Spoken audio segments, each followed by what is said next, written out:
तर घाटगर गावचा हा जो रेशनचा हा जो दिसतोय प्रकार हा काय आहे तसं नाही. याच्यामध्ये खूप मोठ्या प्रमाणामध्ये या अगोदर देखील चौकशा कारवाया झाल्या होत्या. माझ्यासोबत इथले सामाजिक कार्यकर्ते पोपट रावते साहेब आहेत आणि त्या बचत गटाचे अध्यक्ष देखील आहेत.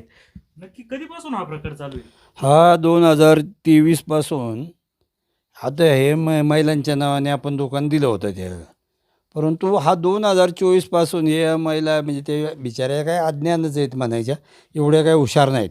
जरी शिक्षण त्यांचं असलं तरी त्या परिपक्व नसल्यामुळं गावातील बुवा ते त्यांचा जो ग्रुप होता, गट होता, त्या गटाला ते दुकान चालवायला दिलं. ओम साई नावाने त्यांचं गट आहे. ओम नमः शिवाय. हा, ओम नमः शिवाय.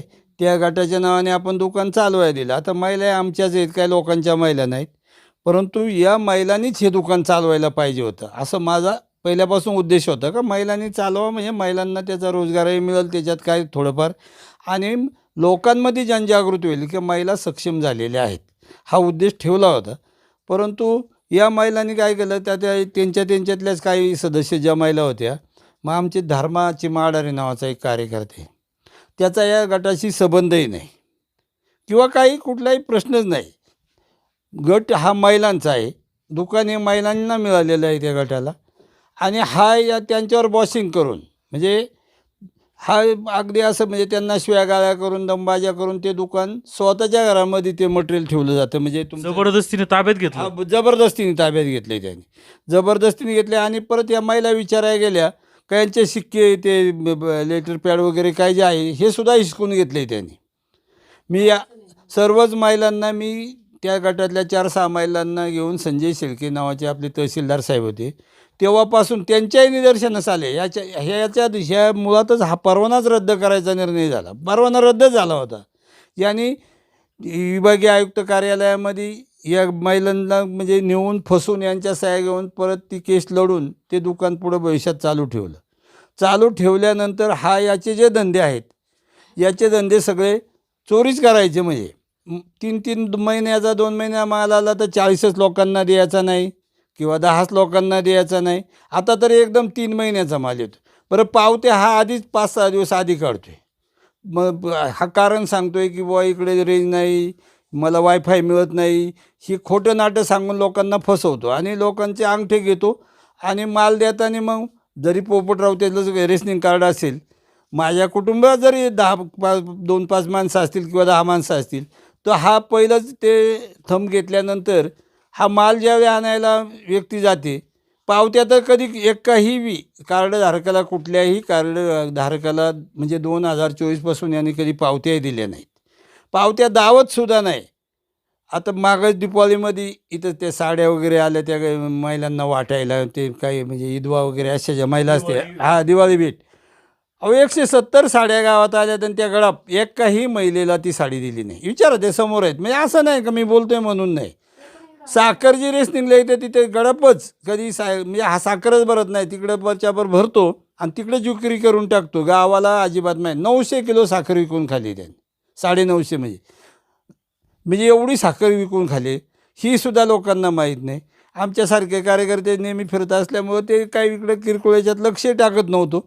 परंतु त्याने आता बरं तो दुकान महिलांचं चालवतो हा एजंट म्हणून तिथं, आणि यांचे आईवडीलच लोकांना भांडायला, म्हणजे तुमच्या घरात माल ठेवायचा आणि उलटं परत तुम्ही आमच्या लोकांवर दादागिरी करायची. तुम्हाला माल ठेवायचा सुद्धा अधिकार नाही तुमच्या घरात, म्हणजे त्यांना तो अधिकारच नाही त्यांच्या घरात ठेवायचा.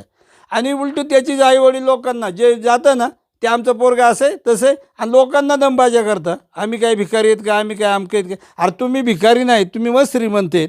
मग ह्या लोकांचं आलेलं धान्य तुम्ही बाहेर का विकता? संदीप भाऊ, या भागात म्हणजे आमच्या नाणेगाडच्या परिसरामध्ये 10 ते 20 धाबे आहेत. हा रोज रात्रीचं 4-6 कट्टे विकतो गपचूप धाब्यावाल्यांना. म्हणजे जे धाब्यावाले आहेत ना, ते धाब्यावाले त्याने असं तयारच केले 2-3 जण, का तुम्ही दारू पिऊन यायची नाही, महिलांच्या भोवती दंगामस्ती करायची, असा उद्योग करतो. जे महिला आवाज उठविल त्यांना त्रास दिला जातो. त्रास देतातच महिला बिचारे. म्हणजे मग भांडतात, म्हणजे ते काय भांडत नाही असं मी म्हणणारच नाही. त्या मग जात्यात पिशव्या घेऊन गेल्या का, आज काय माझी मशीन बंद आहे, उद्या काय मला जुन्नरला जायचे, परवा काय मी बाहेर गावाला चालू आहे. लोक अशी हेलपाट्यात मारतो तो. आता ते म्हणतायत की मशीन बंद आहे. नाही ना, मशीन कायचे बंद आहे. तो रात्री तर कोणतरी मला एक बाई सांगत होती, म्हणतो माझा मोबाईलच हरवला आहे, मला मोबाईल नवीन आल्याशिवाय मी राशन वाटणार नाही. म्हणजे हा काही अशी बनवाबनी करतोय. लोकांना आईवडील सांगतात आमचं पोरगं जरा येडे अजिबात नाही. लोकांचं धान्य विकायला तो शहाणा आहे आणि मी इकडं बोलायला आईवडिलांना सांगाय का बुवा तो लय येडे. असा प्रकार चालले. मी आताही तहसीलदार साहेबांना त्यासाठीच फोन लावत होतो की बुवा साहेब तुम्ही इथं या आणि हा माल तिथला उचला आणि इथं आमच्या समाज मंदिरात ठेवा. तो महिला बचत गट वाटील. त्यांनाही मी आता सूचना देणार आहे, बाबू तुम्ही तुमच्या घरात ठेवा, इकडे मजघर आहेत आमच्या ते ह्या बचत गटाची स्वतःची घरं आहेत, त्यांनासुद्धा सांगू किंवा मी समाज मंदिर देतो आहे. तुम्हाला ऑफिस आहे? हा ऑफिस दिले ना, ऑफिस आहे दिले. आता काय म्हणले, हे माल आहे ना त्याला वाटू द्या, आपण जर आता उचललं तर चोरीचा आरोप लागेल ना, म्हणून साहेब काय म्हणले हे माल त्याला वाटू द्या, नंतर आता माल भरू ना ते इथं टाकायला सांगितलं होतं आम्हाला ग्रामपंचायतीमध्ये. अच्छा, हा. म्हणजे ती कारवाई करायचीच होती. हो, म्हणून मग मला सांगा, पाठीमाग रावते साहेब म्हणाले की या सगळ्या त्याच्यावर कारवाई झाली, त्यांनी तुमची सह्येचा गैरवापर करून कुठं विभाग आयुक्ताकडे अपील केलं, काय विषय होता तो?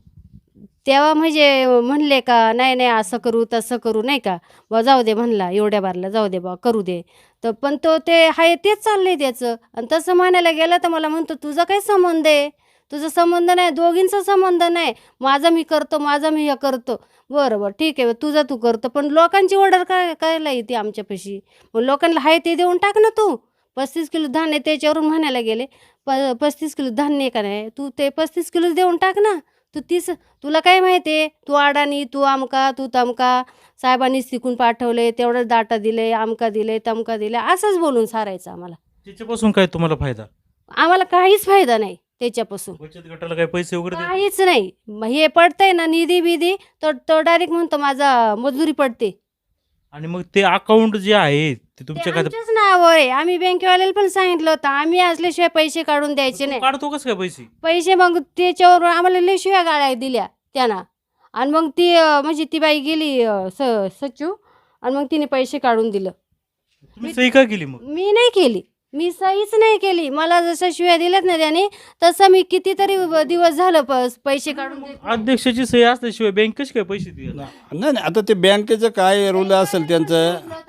आम्ही दोघे असल्याशिवाय हा तहसीलदारांना कळवलंय की बुवा याचे असे उद्योग चालू आहेत, हा नेहमी लोकांचं धान्य गपच्या गप चोरून निघतोय, हा प्रकार सगळं तहसीलदारांच्या निदर्शनास आणून दिले. परंतु आता ते तहसीलदार बदलून गेलेत, आता आलेत शिरसाट साहेब. शिरसाट साहेबांना याचा इतिहास माहीत नाही, हा किती चोर आहे ते. हा एक नंबरचा दरोडेखोर. म्हणजे तुम्हाला सांगायचं म्हणजे हा रात्रीचं लोकांच्या म्हशीवाल्यांना जनतेचं खायासाठी पाठवलेलं अन्न म्हणजे गहू असतील, तांदूळ असतील, तर हा म्हशींना विक्री करायचा आणि म्हशीवाल्यांना ते कट्टे द्यायचं गोठ्यांना. आणि याचा प्रकार आहे, हा 3 ठिकाणी माल उतरवतोय. एक उत्तम बाबू पानसरे नावाचा एक व्यक्ती आमच्या इथला, त्याच्या घरात रात्रीच गपचिप तिथला माल उचलायचा आणि लपून ठेवायचा. तिकडे भीमा रामाडारी त्याचा चुलते बारखा, त्याच्या घरात नाही. मी एकदा स्वतः माझ्या मोबाईलमध्ये आहे ते फोटो बिटू, थप्पीचा फोटो मी काढून आणला. म्हणजे माल एका घरात ठेवायचे का 3 ठिकाणी ठेवायचे, असे प्रकार याचे लय उद्योगी हा. याच्यामध्ये असं एक आहे का गेल्या वर्षी 2024 साली ह्या ओम नमः शिवाय बचत गटामध्ये एक जेव्हा चौकशी झाली त्यावेळी जवळपास कितीतरी क्विंटल माल हा आढळून आला नाही. आणि बाकीचा माल दुकानात असायला पाहिजे तो भलत्याच दुकानामध्ये आढळला आणि त्याचा हिशोबसुद्धा व्यवस्थित लागला नाही. म्हणून हे दुकान जे आहे यांच्यावर दोष ठेवण्यात आला, यांनी अपार केला आणि अध्यक्ष आणि सचिव यांच्यावर कारवाई झाली आणि ते दुकान बंद करण्यात आलं होतं. काय नक्की झालं होतं तेव्हा तुम्हाला माहिती का तुमचं दुकान कायमस्वरूपी बंद झालंय म्हणून? नाही नाही, हे माहीत नाही. तो काय म्हणायचा तुमचा संबंधच नाही, पार अजिबात यायचंच नाही आणि डोकवायचंच नाही. एकदा मी गेले तर त्याने मला गाचांडी दिली होती. नाही, याच्यामध्ये मी मगाशी ती ऑर्डर वाचली, त्याच्यामध्ये तुम्ही अध्यक्ष आणि सचिव तुम्ही तिथं जाऊन खुलासा केला की असं काही नाही, आमच्या इथं लग्न असल्यामुळं आम्ही ते दुसरीकडे धान्य उतरवलं, आम्ही चुकून झालंय, आम्हाला काय कारवाई करू नका असं लिहून दिलं होतं काय? तसं लिहून काहीच दिलं नाही. तसं लिहून ती गाडी आलेली पण मला माहिती नव्हती. जेव्हा लोक म्हणायला लागली ना खाली माल उतरले तेव्हा आम्हाला माहीत झालं. काय गाडी आलेली काय सुद्धा माहित हो नाही नाही, तो असं ते खाली एक वस्ती आहे आमची कोकण्यांच्या घरामध्ये, त्यांनी गपचीप मालच गाडीची गपच्या गप विकून टाकली तिकडंच. यांना नाही, माहित आता या महिलांचा खुलासा तिकडे दिलाय. हा आणि हे महिलांना दोष दिलाय. महिलांना दोष दिला मी, महिलांना माहितीच नाही. हा मनानंच खोटी कागद केले त्यांची सुद्धा, त्याला म्हणजे महिलांना सुद्धा माहीत नाही. यांना यांच्या इथं येऊन सह्या फसून घेतल्या, इथं सह्या लागतात, अमकं तमकं केलं असं, पुण्याला पाठवायचे आता. आमच्या सह्या पण घेत नाही तो, कधी कधी सह्या पण घेत नाही, खोट्या करून देतो. हे मालच आहे ना, ही जेव्हा लोक म्हणायला लागली ना खाली माल उतरले, तेव्हा आम्हाला माहीत झालं. समजा याच्यामध्ये अपार झाला तर गुन्हा अध्यक्ष सचिवावर दाखल होईल होतो ना साहेब, होतो ना. मग मी म्हणतो ना गुन्हा हा अध्यक्ष सचिवावरच होतोय.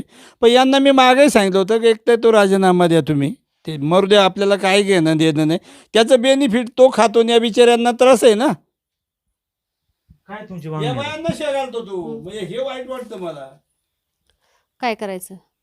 उद्या समजा तुमचाच जबाब घेणार, कारण की तुमचं आहे ते दुकान. ते दुकान गेलं तर चालेल. हा, आमचं म्हणणं तेच आहे, राजीनामा तर राजीनामा द्यायचं. तर पाहूया आता ते अधिकारी येतात नक्की काय कारवाई करतायत ते.